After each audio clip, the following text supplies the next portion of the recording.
Welcome back. In our last episode, we talked about how financial freedom isn't built by making better decisions. It's built by building better systems. But once you've put those systems in place, another question naturally follows. How do you know they're actually working? That's an important question.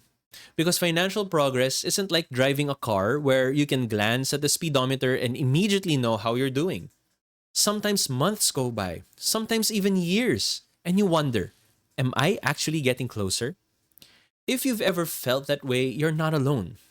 In fact, I think one of the biggest challenges financially responsible people face isn't a lack of discipline, it's not a lack of knowledge, it's uncertainty. You're doing what you believe you should be doing, but you're not always sure whether it's making a meaningful difference.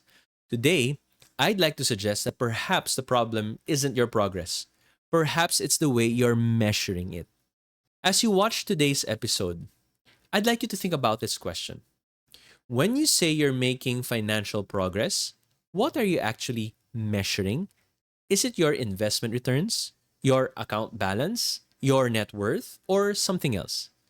Hold that question for a few minutes because I think many of us have been using the wrong scoreboard.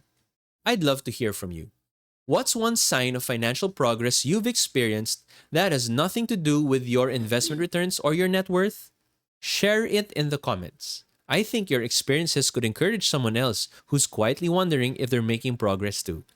One pattern I've noticed over the years is that many people judge their financial progress almost entirely by outcomes. They look at this month's investment returns, their portfolio value, their net worth, the latest market headlines, and when those numbers go up, they feel confident. When those numbers go down, they begin questioning everything. Many of those things are only partially within our control. Markets rise and fall, interest rates change, economic conditions shift. Even the strongest long term investment strategy will experience seasons that feel discouraging.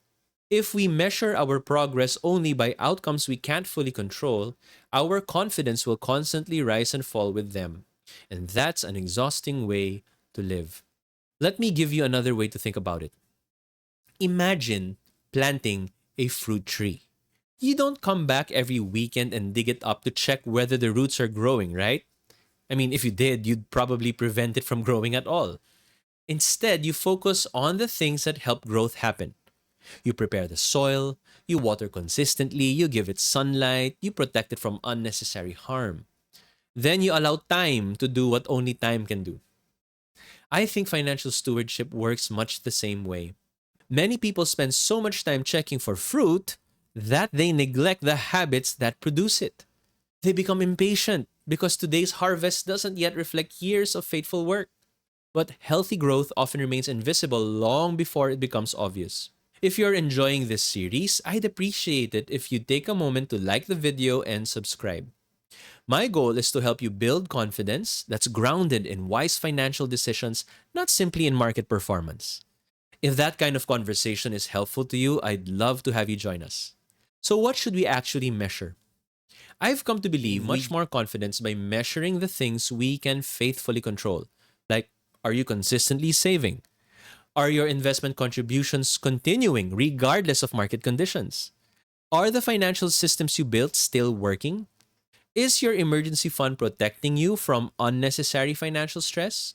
Are your decisions becoming more intentional than they were a year ago? Notice something. None of those questions require the stock market to cooperate. None of them depend on predicting the future. They're evidence that you're faithfully doing today's work. And today's work is what eventually produces tomorrow's results. Sometimes we imagine financial progress should feel exciting, like a dramatic milestone, a major windfall, a sudden breakthrough. But in my experience, meaningful progress usually feels much quieter. You spend less impulsively than you used to. Financial emergencies become less disruptive. You're no longer anxious every payday. Your savings continue even during busy seasons because your systems are doing their job. You find yourself making decisions with greater confidence because you've already defined what matters most. Those changes may not make headlines, but they're powerful because they represent something much deeper than a growing account balance. They represent growing financial maturity.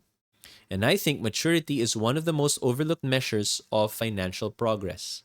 Eventually, Confidence becomes less about hoping everything will work out. It becomes trusting the evidence you've accumulated over time.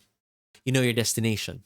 You know your systems. You know you're consistently following them. That doesn't eliminate uncertainty because life will always have surprises. Markets will always fluctuate. Plans will occasionally need adjustment. But there's a quiet confidence that comes from knowing you're faithfully moving in the right direction. Not perfectly, but intentionally. And I think that's a much healthier kind of confidence than simply hoping next year's investment returns will be better than this year's. So let me bring you back to the question we started with. How are you measuring your financial progress? Maybe the most encouraging realization is this: real progress isn't only found in the destination, it's found in the evidence that you're becoming the kind of person who consistently practices wise stewardship. When you begin measuring faithfulness alongside outcomes, you'll often discover you've made more progress than you realized.